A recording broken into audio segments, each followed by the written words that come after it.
धडा चौथा, उर्वरित भाग. बिदनूरच्या राणीचे रक्षण. संताजी धनाजी या मराठा सेनानींनी केलेले पराक्रम कितीही अद्भुत वाटले तरी अशा एखाद्या दुसऱ्या विजयाने मोगली फौजा परतवून लावणे अशक्य होते. आदिलशाही व कुतुबशाही गिळंकृत केलेला मोगल शत्रू आता मराठेशाही नेस्तनाभूत करण्यास सरसावला होता.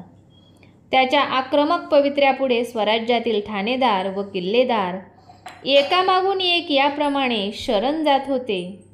अशा आणीबाणीच्या प्रसंगी कर्नाटकात जाऊन जिंजी येथे राजधानी स्थापण्याचा व तेथून शत्रूशी संघर्ष चालू ठेवण्याचा राजाराम महाराजांनी निर्णय घेतला. या निर्णयामुळे त्यांना पकडण्यासाठी बादशाही फौजांची धाव जिंजीकडे पडणार होती व त्यामुळे महाराष्ट्रावरील शत्रूचा दबाव आपोआपच कमी होणार होता. शिवाय मोगल मराठा संघर्ष हा महाराष्ट्रापुरताच मर्यादित न राहता मुंबईपासून मद्रासपर्यंतच्या विस्तीर्ण भूप्रदेशावर तो खेळला जाणार होता. युद्धशास्त्रीयदृष्ट्या राजाराम महाराजांचा हा निर्णय अचूक व उचित होता. या निर्णयानुसार त्यांनी आपल्या प्रमुख सल्लागारांनिशी जिंजीकडे जाण्यासाठी पन्हाळा सोडला. मोगली फौजांनी गडास वेढा दिला असतानाही त्यांना सहजी चकवून ते बाहेर पडले. प्रयाणापूर्वी त्यांनी महाराष्ट्रातील स्वराज्याचा कारभार रामचंद्रपंतांकडे सोपविला होता आणि त्यांच्या हाताखाली शंकराजी, नारायण, संताजी व धनाजी यांना मदतीसाठी नियुक्त केले होते. जिंजीच्या प्रवासात राजाराम महाराजांबरोबर प्रल्हाद निराजी, मानाजी मोरे, निळो मोरेश्वर, खंडो बल्लाळ, बाजी कदम, कृष्णाजी अनंत इत्यादी मोजकी मंडळी होती. हा प्रवास खडतर व धोक्याचा होता. मार्गातील मोगली ठाणी व लष्करे चुकवीत नाना प्रकारची वेषांतरे करीत राजाराम महाराज आपल्या सोबत्यांनिशी तुंगभद्रेच्या अलीकडील बिदनूरच्या राणीच्या राज्यात पोहोचले. बिदनूरची राणी चन्नम्मा ही हिंदू धर्माची मोठी अभिमानी होती. छत्रपती शिवाजी महाराजांनी हिंदू धर्माच्या रक्षणाचे दक्षिणेत केलेले कार्य तिला माहिती होते. अशा शिवाजी राजाचा पुत्र दैवयोगामुळे आपल्या राज्यातून प्रवास करीत असल्याचे तिला समजल्यावरून तिने राजाराम महाराजांचे मोठ्या प्रेमाने स्वागत केले व त्यास आपल्या राज्यातून प्रवास करीत असता संपूर्ण संरक्षण दिले. असे करीत असता आपण औरंगजेब बादशहाचा क्रोध ओढावून घेऊ याची तिला कल्पना असावी, तरीही तिने हे धाडस केले. राजाराम जिंजीकडे निसटत असता त्यास बिदनूरच्या राणीने आश्रय दिला. ही बातमी बादशहास न समजता राहिली नाही. हिंदुस्थानच्या सम्राटाच्या शत्रूस मदत करणाऱ्या या राणीस शिक्षा करण्यासाठी त्याने जाननिसार खान, मतलब खान, सरजा खान या 3 शूर सरदारांना त्यांच्या हाताखाली फौज देऊन कर्नाटकात पाठविले. पण ही बातमी संताजीस समजता तो या खानांच्या मागावर निघाला व ते बिदनूरच्या राणीच्या राज्यात जाण्यापूर्वीच त्यांच्यावर त्याने विद्युत प्रहाराप्रमाणे हल्ला चढविला व त्यांच्या फौजांची धूळधाण केली. मोगल इतिहासकार साकी मुस्तेद खान संताजीच्या या मोहिमेचा वृत्तांत सांगतो. बिदनूरच्या राणीने राजारामाला लपवून ठेविले आणि नंतर त्याला सुरक्षितपणे जाऊ दिले असले पाहिजे असा संशय सर्वत्र पसरला. प्रथम बातमी आली की राजारामाला पकडण्यात आले आहे.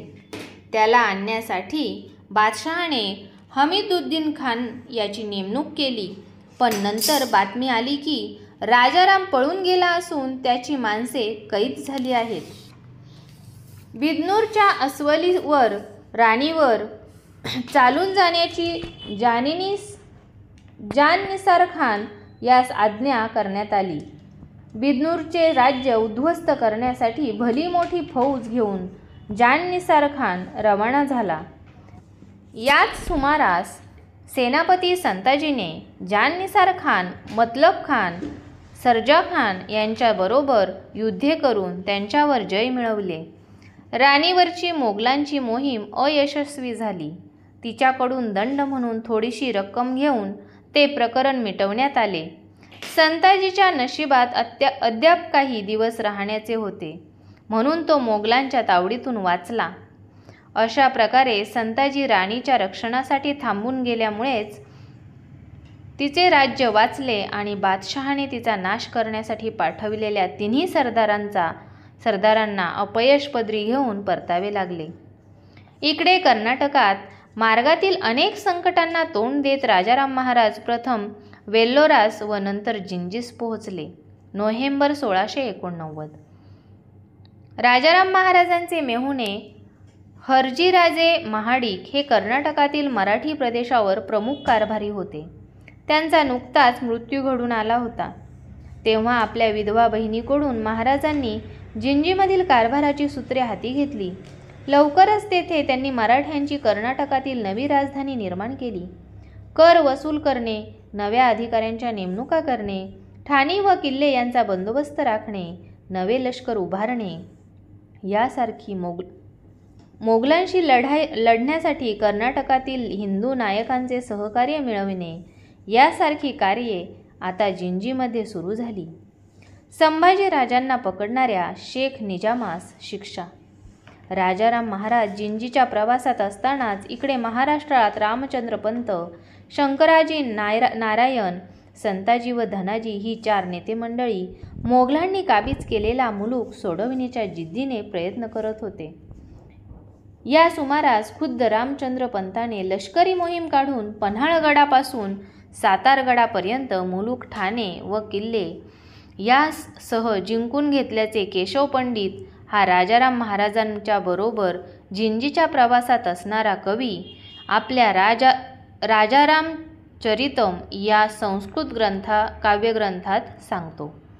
याचवेळी रामचंद्र पंताने संताजी घोरपडे यास कोल्हापूरच्या परिसरात ठाण मांडून बसलेल्या शेख निजामाला शिक्षा करण्यासाठी पाठविल्याचे केशव पंडित म्हणतो. निजामाला जिंकण्यासाठी पाठविलेल्या संताजी घोरपड्यांनी प्रथम निजामाचा पराभव करून नंतर त्याचे हत्ती, घोडे व पुष्कळ द्रव्य हरण केले. तेव्हा सर्व ऐश्वर्याचा नाश झाला आहे व सर्वांगावर शस्त्राच्या जखमा झाल्या आहेत असा तो खल निजाम कसाबसा जीव वाचवून पर्वताच्या पायथ्याशी वसलेल्या करवीरास गेला. संताजी घोरपड्याच्या या विजयासंबंधी फारसी ग्रंथातही उल्लेख सापडतो. औरंगजेबाचा आणखी एक चरित्रकार ईश्वरदास नागर आपल्या फुतुहाते आलमगिरी या ग्रंथात म्हणतो, मराठे कोल्हापूर भागात पसरले. खान जमान, फतेहजंग खान, शेख निजाम हा त्यांच्यावर चालून गेला. कोल्हापूरजवळ मराठ्यांचे व मोगलांचे तुंबळ युद्ध झाले. 1 प्रहर आणि 4 घटिकांपर्यंत हे युद्ध चालले होते. मराठ्यांचे सुमारे 700 सैनिक ठार झाले. मोगलांचे 400 सैनिक मृत्युमुखी पडले. मराठ्यांचे सैन्य अधिक होते आणि ते ठाण मांडून लढत होते. या युद्धात खान जमान व त्याचा मुलगा खाने आलम यांना तलवारीच्या आणि भाल्याच्या जबर जखमा झाल्या. पुढे टिकाव न धरून मराठे निघून गेले. बादशहाला युद्धाची हकीकत कळाल्यानंतर त्याने मोहम्मद तकी खान याचबरोबर 2000 सैन्य देऊन खान जमान याच्या मदतीस पाठविले. खान जमान यास खिलतीची वस्त्रे आणि तलवारही बक्षीस म्हणून देण्यात आली. याशिवाय खान जमान आणि त्याचा मुलगा यांच्या जखमा बऱ्या करण्यासाठी बादशहाने सेबेस्टियन नावाचा फिरंगी डॉक्टर यास त्याच्याकडे पाठविले. संभाजी महाराजांना कैद करणारा शेख निजाम तो हाच होय. त्याच्यावर स्वारी काढून संताजीने त्यास जबर जखमी केले. त्याच्या सुदैवाने तो वाचला. कोल्हापूरच्या परिसरात ही लढाई मोठी तेज झालेली दिसते. संताजीप्रमाणे खुद्द शेख निजामानेही या लढाईत चांगला पराक्रम केलेला आहे. खुद्द बादशहाने त्याच्या जखमांवर इलाज करण्यासाठी आपल्या छावणीतून एक फिरंगी डॉक्टर त्याच्याकडे पाठविला. यावरून बादशहाच्या कानावरही या शेख निजामाचा पराक्रम व स्वामीनिष्ठा गेली असणार हे उघड आहे. राजधानी रायगडाचा पाडाव. सर्व महाराष्ट्रभर मोगली फौजा धुमाकूळ घालीत असता आणि त्यांना आवर घालून परतविण्याचे कार्य रामचंद्र पंतादी नेते मंडळी अविरतपणे करीत असता राजधानी रायगडाभोवतीचा वेढा मात्र दिवसेंदिवस अधिक बळकट होत चालला होता. या मंडळींना गडाचा वेढा उठवून जुल्फिकार खानास पिटाळून लावणे शक्य झाले नाही. मोगलांची दक्षिणेत सर्वत्र चलती असल्याने त्यांच्या विजयी फौजांच्या समोर स्वराज्यातील किल्लेदार व ठाणेदार तग धरू शकत नव्हते. वतनदार मंडळी आपली वतने नव्या राजवटीत चालू राहावीत म्हणून भराभर बादशाही अंमलदारांना भेटत होती. काही बडे वतनदार खुद्द बादशहाकडून सनदापत्रे मिळवण्याच्या उद्योगात गर्क होते. अशा परिस्थितीत रायगडावरील येसूबाई, शाहूराजे इत्यादींची अवस्था बिकट बनू लागली. एवढ्यात महाराष्ट्रात बातमी पसरली की राजाराम महाराज कर्नाटकात जात असता तुंगभद्रेच्या तीरावर मोगल सैन्याशी झालेल्या चकमकीत पकडले गेले आणि त्यांना बादशाही छावणीत आणण्यासाठी हमीदुद्दीन खान या सरदारास बादशहाने रवानाही केले आहे. असे वाटते की भयंकर बातमीने रायगडावरील मंडळींचे नीतिधैर्य खचले असावे आणि म्हणून रायगड शत्रूच्या ताब्यात देण्याचा विचार त्यांच्या मनात आला असावा.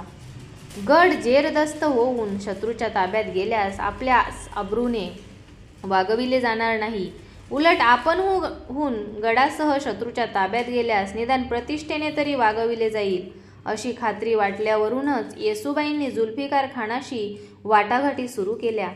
राजकुटुंबास प्रतिष्ठेने वागवले जाईल असे पवित्र वचन घेऊनच येसूबाई व शाहूराजे हे आपल्या रायगडावरील सहकाऱ्यांनिशी मोगलांना स्वाधीन झाले. 3 नोव्हेंबर 1689 हा प्रसंग संभाजी महाराजांच्या कैदेपासून सुरू झालेल्या संकटाच्या मालिकेचा शेवट रायगडाच्या पाडावाने वर आणि येसूबाई, शाहूराजे यांच्या कैदेने झाला. मराठ्यांचा एक राजा पकडला जाऊन त्यास हाल करून मारले गेले. त्याच्यानंतरचा दुसरा नवा राजा कर्नाटकात जिंजी किल्ल्याच्या आश्रयास गेला. मराठ्यांची राणी, राजपुत्र व राजधानी शत्रूच्या ताब्यात गेली. स्वराज्यातील इतर किल्ले व ठाणी मोगली फौजांसमोर पत्त्याचे बंगले कोसळावेत तशी कोसळली.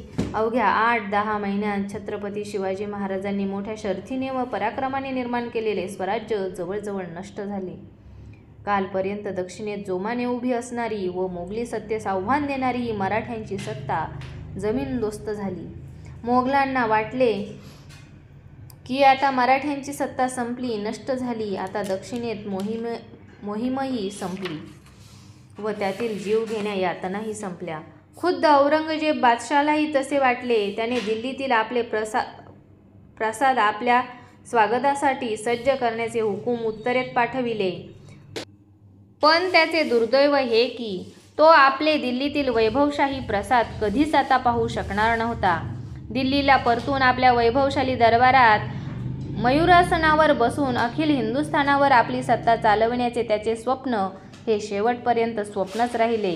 कारण महाराष्ट्राच्या भूमीवरून मराठ्यांचे हिंदवी स्वराज्य अदृश्य झाल्यासारखे वाटत असेल तरी मराठी माणसांच्या हृदयपटलावरून ते नाहीसे झालेले नव्हते.